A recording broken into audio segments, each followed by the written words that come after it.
Howdy, gang, and welcome to the final episode of Stephen's Kingdom. Tonight, I will be talking about the last four Stephen King movies. Hold on one sec, folks.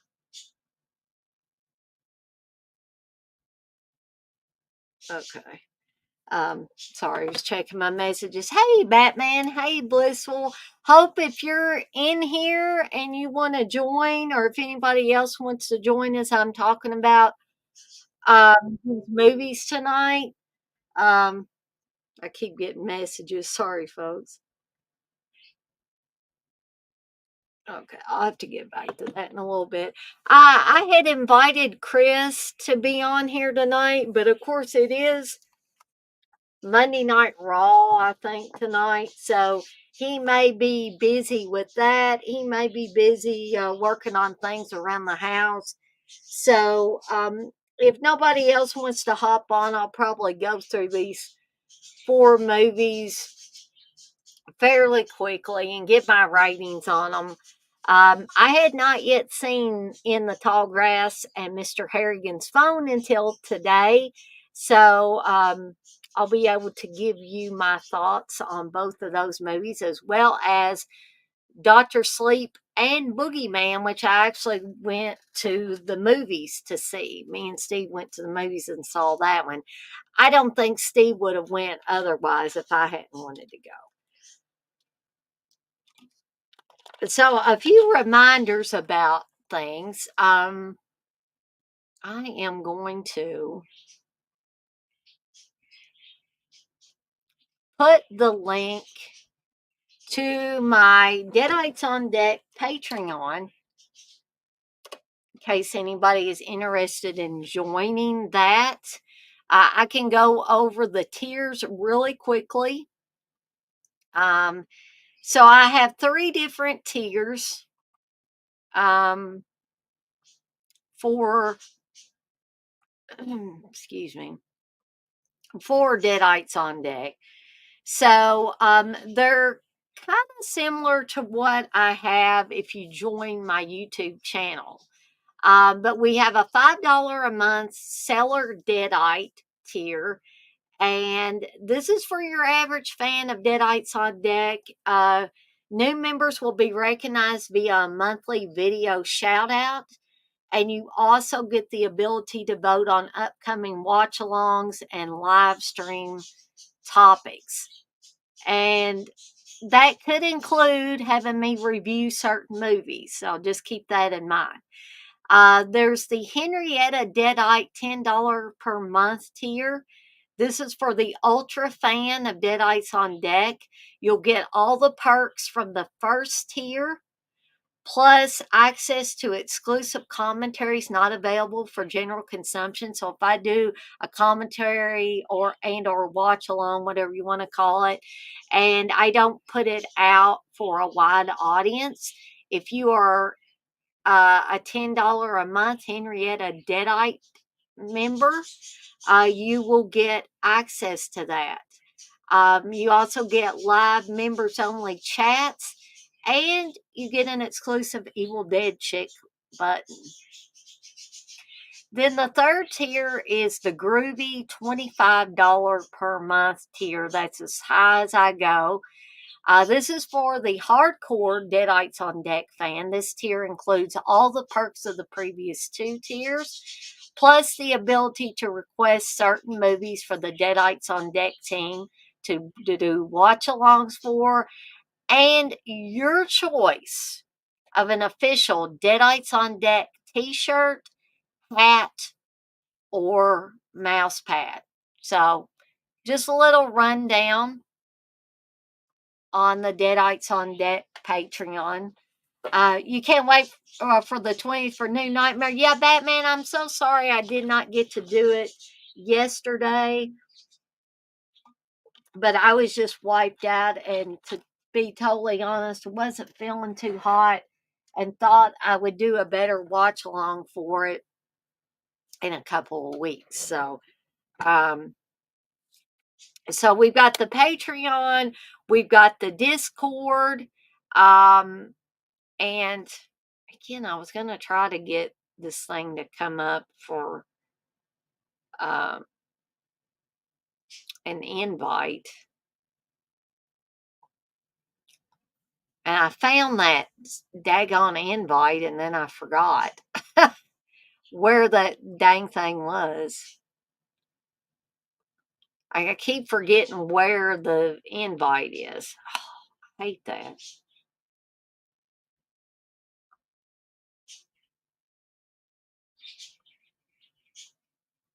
Yeah, I don't know why I keep forgetting where it is. I find it and then I lose it again. Um, oh, wait a second. Maybe this is. Yeah, here we go.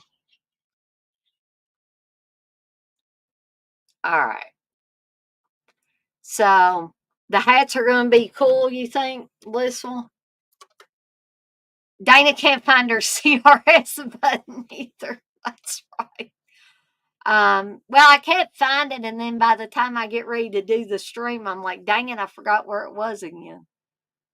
Um, so there is the invite to the Discord that is free to join. You can just click on that link, go and accept the invite, create your account, and you're ready to start. We've got a lot of topics that are going on in the Discord right now. Also, there is now a sister channel. Me and Candace haven't quite got any content on there yet, but it's coming. So be on the lookout for that. Um, and that is Waiting on Woodstock. Um, and you guys can find the channel by using this. I think you can search. I think you can search on YouTube if you just put the @ Waiting on Woodstock 76. You should be able to find the channel. Now, what this is going to be is the sister channel, the Deadites on Deck. I'm not going to stop doing Deadites on Deck. This is just going to be a channel for all things Woodstock era and even beyond that a little bit into the 70s. And we're not just going to talk about all the light, whimsical things about the 60s and into the 70s. We're going to be talking about the darker side of some of the bands, the stories of the bands during that time period, some of the singers during that time period.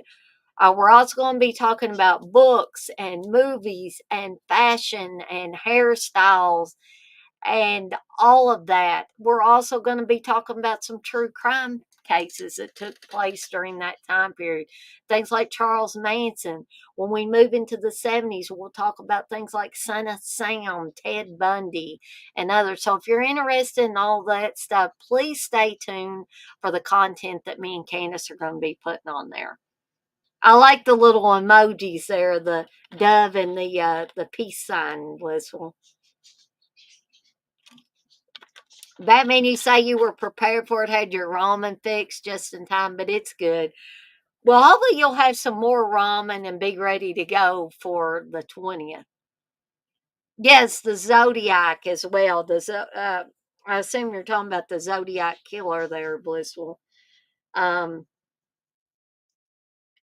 we'll definitely be talking about all those different bad guys and gals from that time period.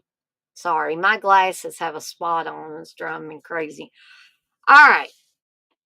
So I'm going to also try to get the things that I'm going to be talking about this coming week up. Oh, and a reminder, next month is going to, all month long is going to be Argento August.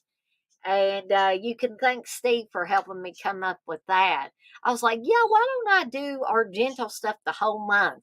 So I'm going to be doing some watch alongs, some Argento watch alongs. I'm going to be doing, it's going to completely revamp the programming for that month. And we'll be talking about all things Dario Argento next month. So look forward to that. You're excited for that, Blissful? Hopefully other people will be excited about that as well. I apologize. I keep trying to drink and there's something I think stuck in my gum. Me and Steve went out to eat a little earlier, and I think I got a piece of meat or something between my teeth, and it's making my gum sort of hurt. So I'm trying to wash that out of there, but I'm not doing a very good job of that.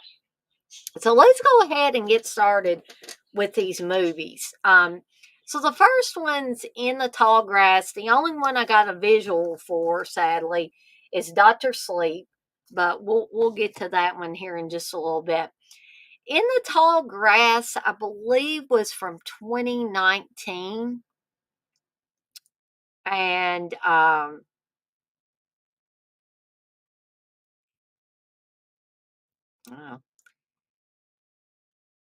oldest to newest. There, I need to switch it. I believe it was for 2019.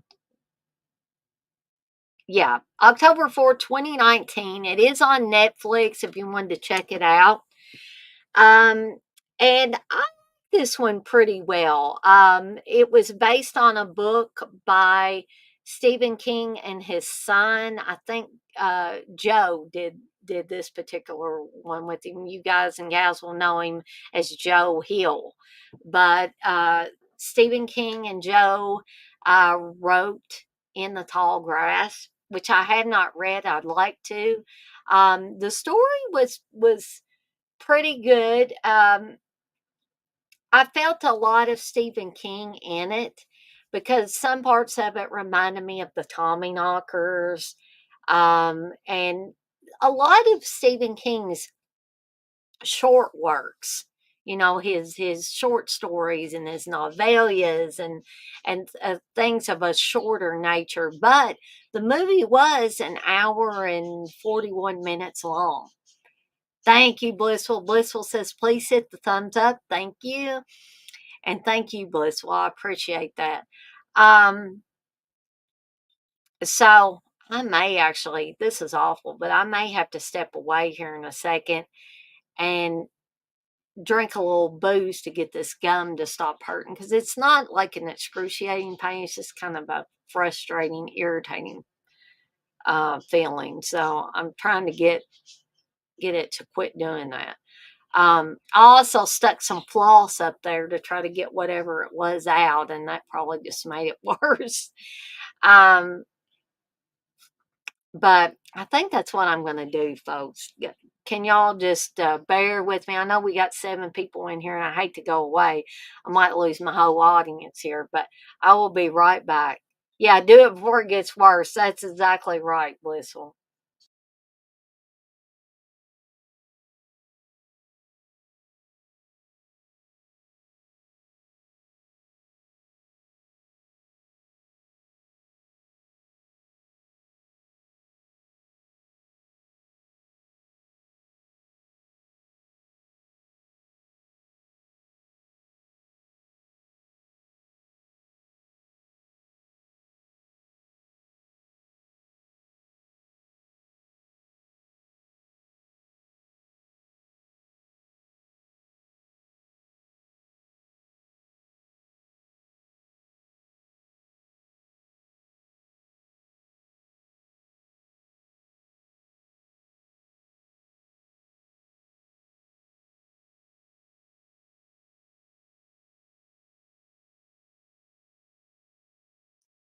All right.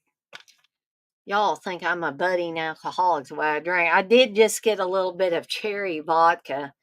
Not my traditional Fireball whiskey. I don't have any Fireball whiskey right now, but already I switched it around on that gum and it's already making it feel better. So, hey, Gory Tiger, I hadn't seen you in a while. It's good to see you in here. Um, so back to the movie In the Tall Grass. So we have at first I thought it was a boyfriend, girlfriend, or husband and wife, but it turns out it's a brother and sister. The sister is 6 months pregnant, Becky, and her brother are. We find out later that they're trying to get away from her boyfriend, basically, because he was being a jerk, and wanted her to abort the baby, all that stuff about he wasn't ready to be a father and all that stuff. So basically they were getting away from not only him but their parents and everything else and just leaving. And there's one point where Becky says, maybe we should go back to San Diego, I believe. And her brother Cal says, well, you know, we're we're really far away from there now. You don't owe anybody anything. Basically, they're having the typical like brother and sister conversations. Brothers and sisters that are really close have these conversations from time to time. I was always very close to my brother, who was 6 years younger than me, and we would have, not necessarily conversations like that, but we would have serious conversations sometimes. So they come to this church that seems deserted, and I think they're just wanting to stretch their legs and stuff. And there is this field of tall grass. And Becky hears a little boy's voice saying, "Please, can you help me? Can you uh I can't get out of here. I've been in here for days." And so Becky and Cal end up going into the tall grass and then they get lost. They can't get out. It sort of reminds me of the maze, the hedge maze in Kubrick's version of The Shining. So then once they're in there and they've been in there a while, they find this little boy, Tobin. Um, Unfortunately, we find out that his dog had died in there, and they find Freddie, they find the dog, which I always hated because, oh, Steve got up. Um,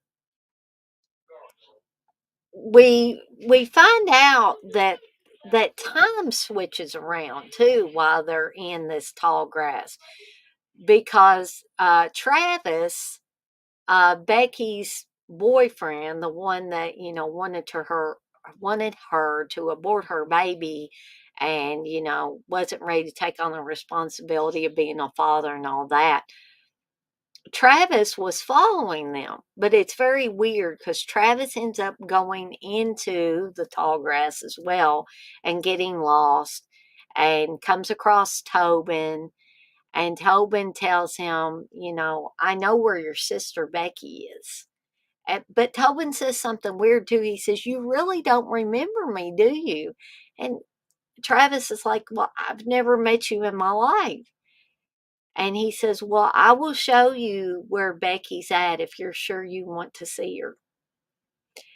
And he says, "Yes, I want to see her." So when he shows Travis Becky, Becky is dead. The dog has already been found. We see the tag that says Freddie on it.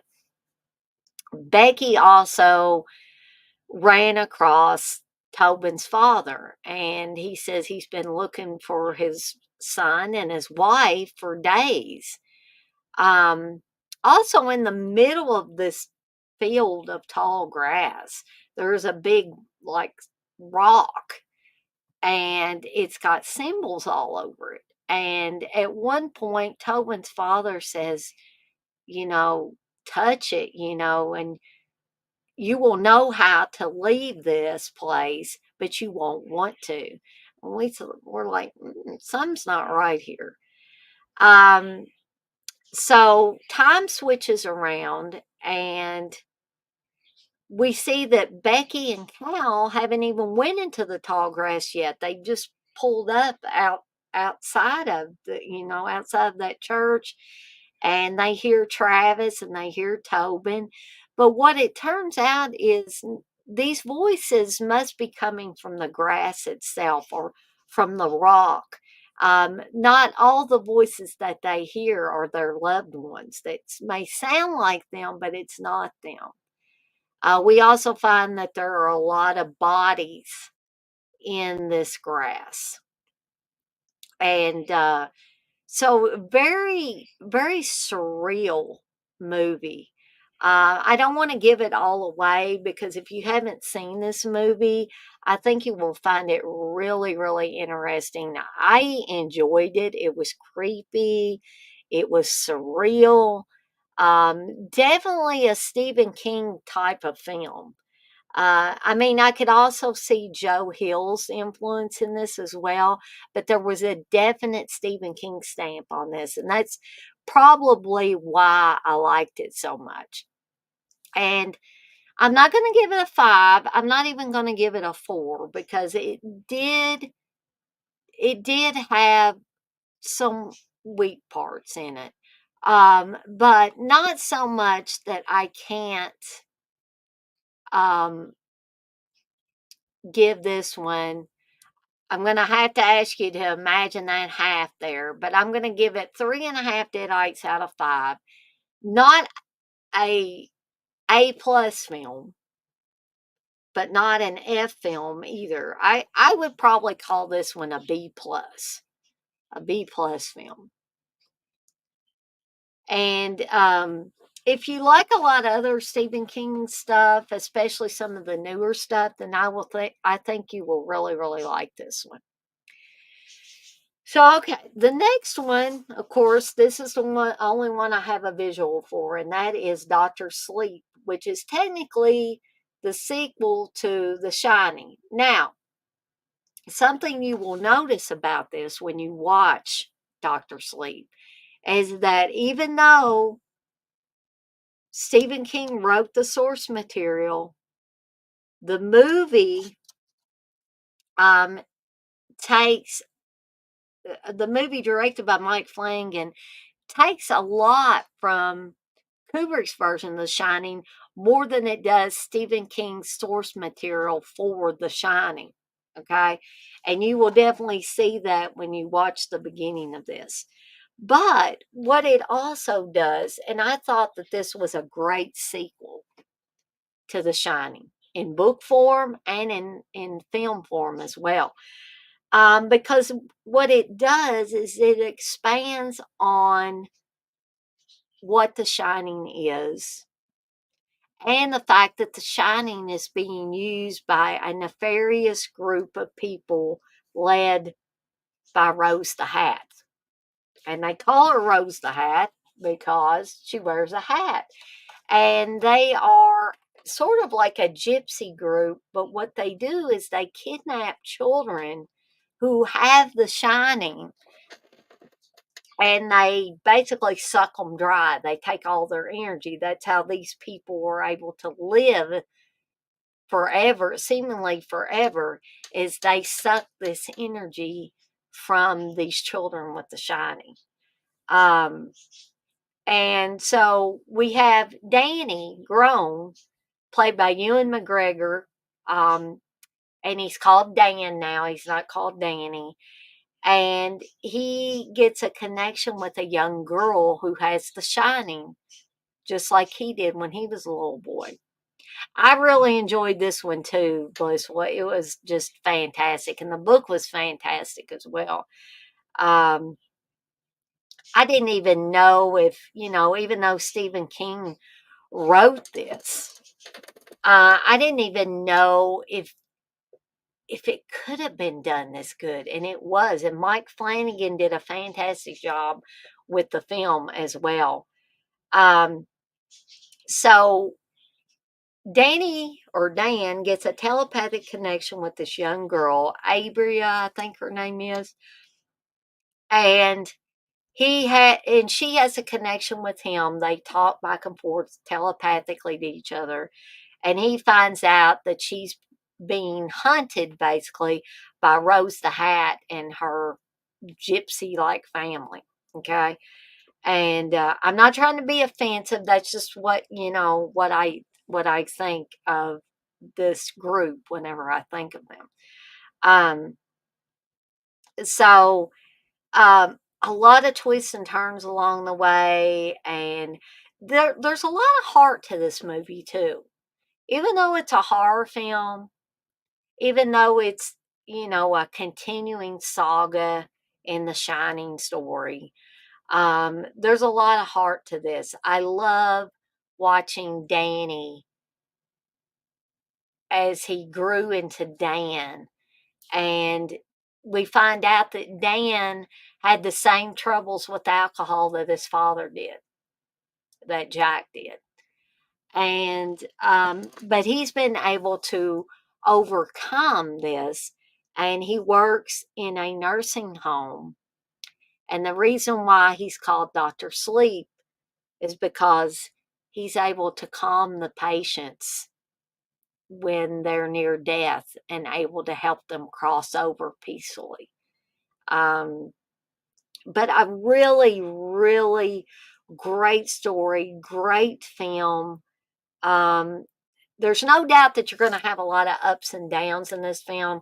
I would get on a high and feel all, I know this sounds a little cliche, but I'd feel all warm and fuzzy sometimes. And then it would be deep and dark and creepy, and you never knew what Rose the Hat and her family was going to do next, right? I did love Rose's wardrobe, so I will agree with you on that. Um, but this one is just fantastic, and that means that I have no choice but to give it 5 deadites out of 5. If you have not seen Dr. Sleep, especially if you love The Shining, it doesn't matter if you love the Shining book, Kubrick's version of The Shining, whatever you liked, you're going to love Dr. Sleep. And it definitely has a blissful seal of approval, I see. All right. So the next one is Mr. Harrigan's phone. And this was timely because unfortunately Donald Sutherland recently passed away. And I had not seen Mr. Harrigan's phone. And I actually want to go back and watch this one again because it it was like I was having to watch it a little bit on speed dial to get it watched completely. So I definitely want to go back and watch this one again. But it concerns a young boy named Greg who has lost his mother. Um, it's just him and his dad. And he gets a job working for Mr. Harrigan, played by Donald Sutherland. And he goes to Mr. Harrigan's house. Mr. Harrigan's a rich guy. And he goes to Mr. Harrigan's house 3 times a week, and he does this for 5 years. He starts out when he's a young boy, and it ends. the The movie ends probably around the time he's going to college or has gone to college.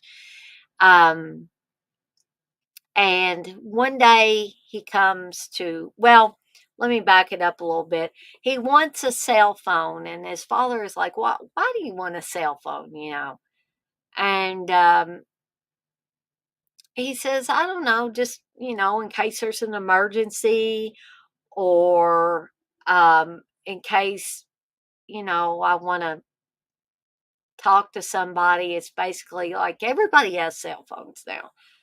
So his dad ends up getting him an iPhone for Christmas.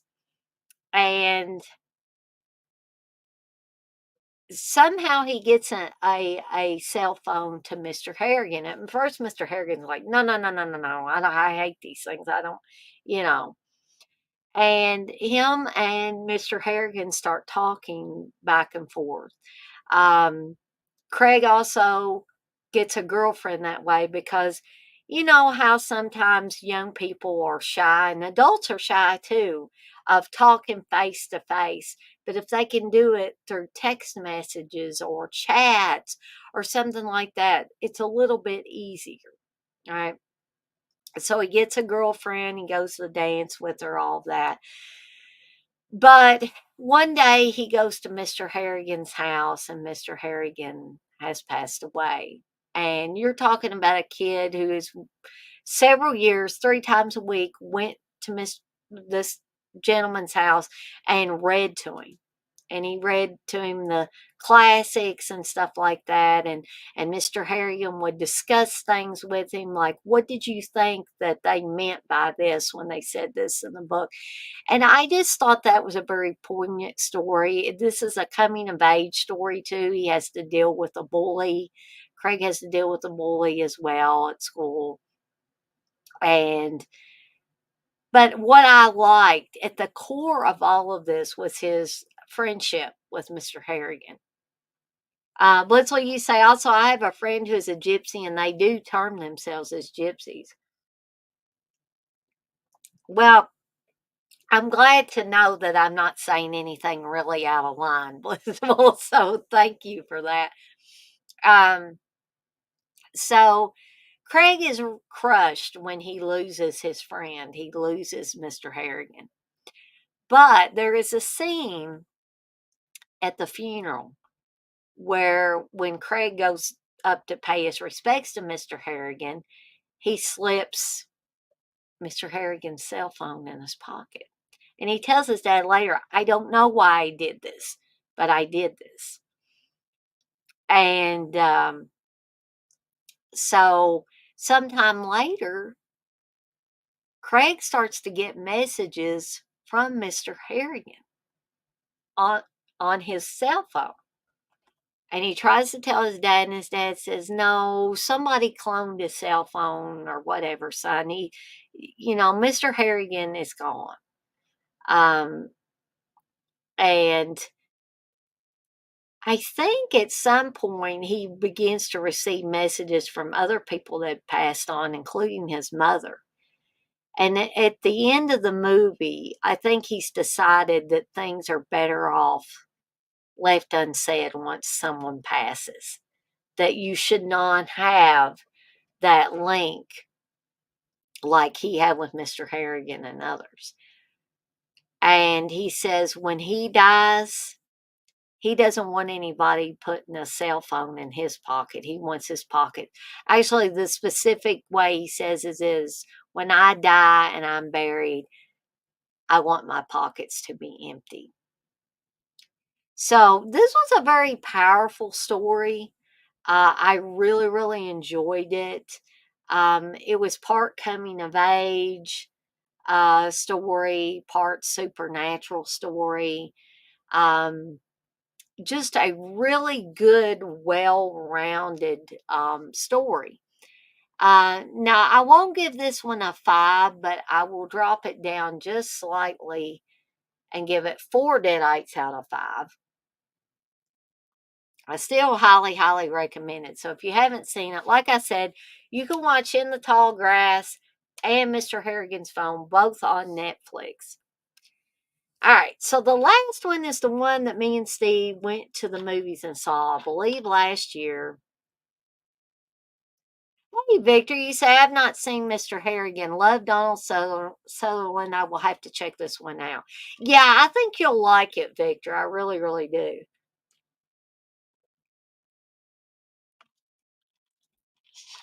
So, there are actually 2 stories based on Stephen King's short story from Night Shift called The Boogeyman.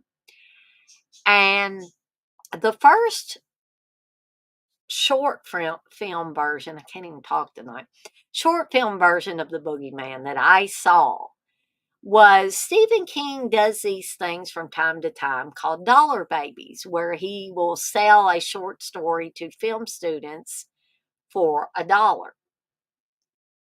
And then they take that story and they make a film out of it.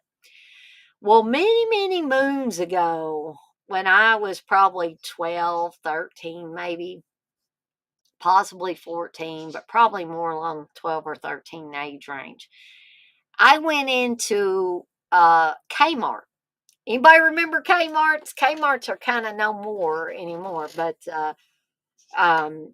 they were still around then whenever I was, going shopping on a regular basis. And I happened to go into a Kmart with my Aunt Sandy. And keep in mind, she's my horror movie watching fan. And I believe that she bought me this. This was way back in the VHS days. I found a VHS entitled Stephen King's Night Shift Collection. I was like, whoa, this is cool.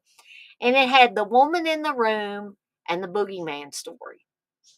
And keep in mind, this was a short version of each one of those stories.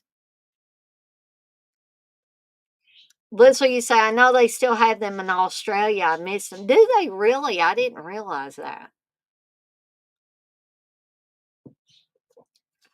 But good for Australia and still having them.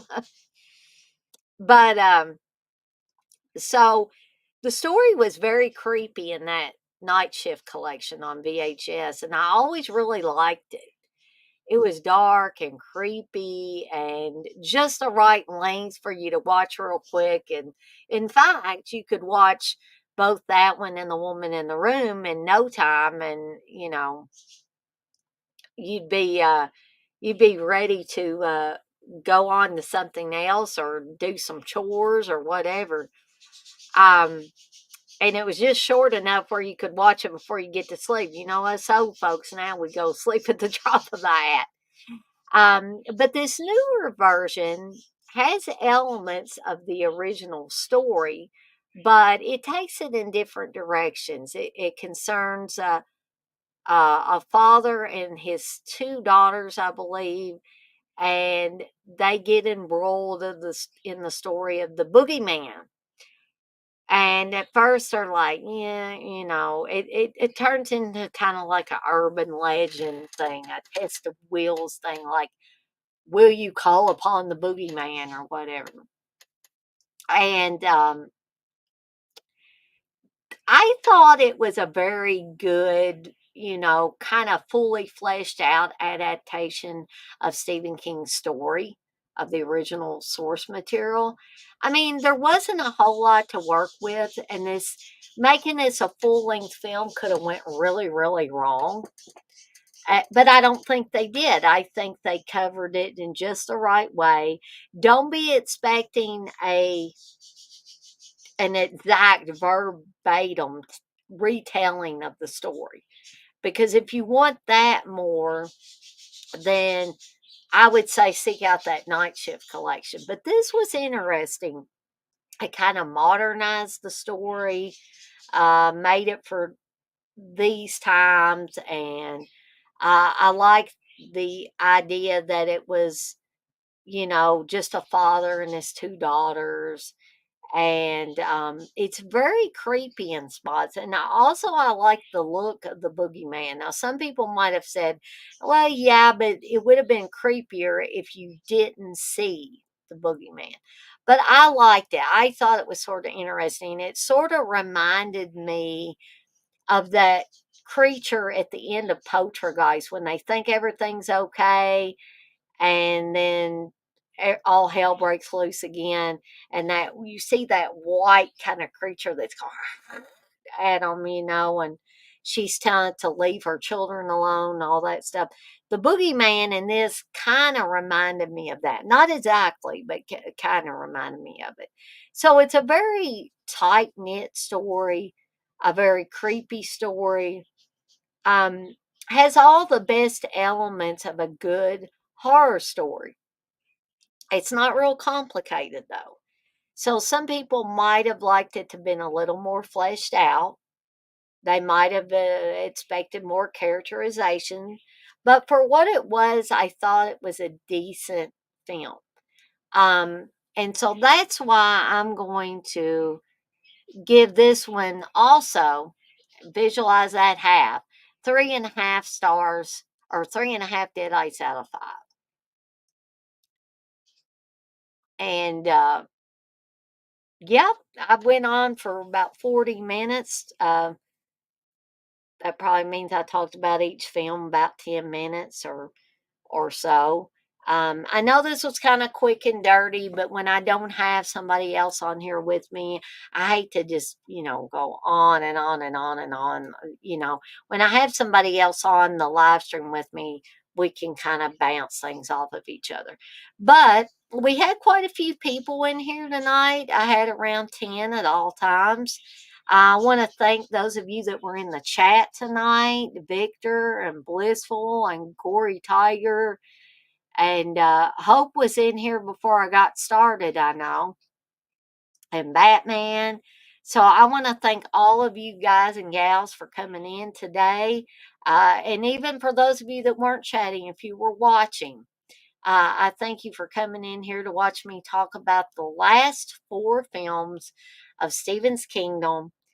Next Monday will be the start of Landis Confidential, where we're going to start to talk about John Landis movies. Uh, Tomorrow night will, of course, be Everybody Wants England. We got a few more episodes of Everybody Wants England. And I should be able to talk about Black Swarm this time. So I'm going to try to talk about Black Swarm from 2007, Red from 2008, and Zombie Strippers also from 2008. So we're going to talk about another three Robert Englund films tomorrow night. So stay tuned for that. I have no idea what I'm going to do apples and oranges on, or Friday Foolish, um, or I know what you shot on video for Thursday. But never fear, I will come up with something, hopefully to keep you guys entertained. That's right, Victor. Now, stay tuned though, because there are some Stephen's Kingdoms that I'm going to do a rewind version on. Uh, and I will go back and intersperse those at some points in time. So never fear, there probably will be a few more Stephen's Kingdoms, the rewind versions with new people on and all of that. Thank you, Blissful. Blissful says, wonderful series, Dana. And also remember that next month will be all things Argento. It's going to be Argento August.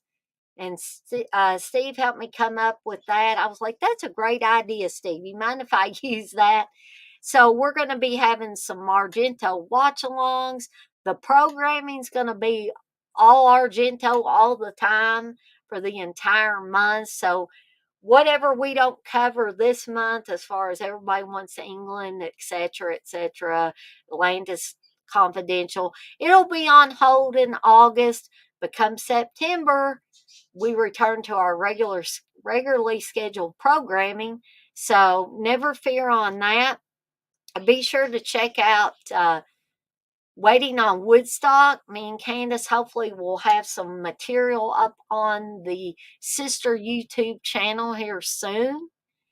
And check out the Discord. I have a link to the Discord in the chat. The Patreon is active now, so check that out. I also have the link for it in the chat. And yeah, I think that's it for me. So I'm off like a dirty shirt. But as always, I want to remind everybody to be kind to one another and blaze that trail. Bye, guys. Have a fantastic rest of your Monday. Let's prepare for Tuesday. And we'll kick its ass all over the place, too, right? Just like Monday. Maybe even more so than Monday. But anyway, I'm out of here, folks. And I will see everybody next time. Bye, guys.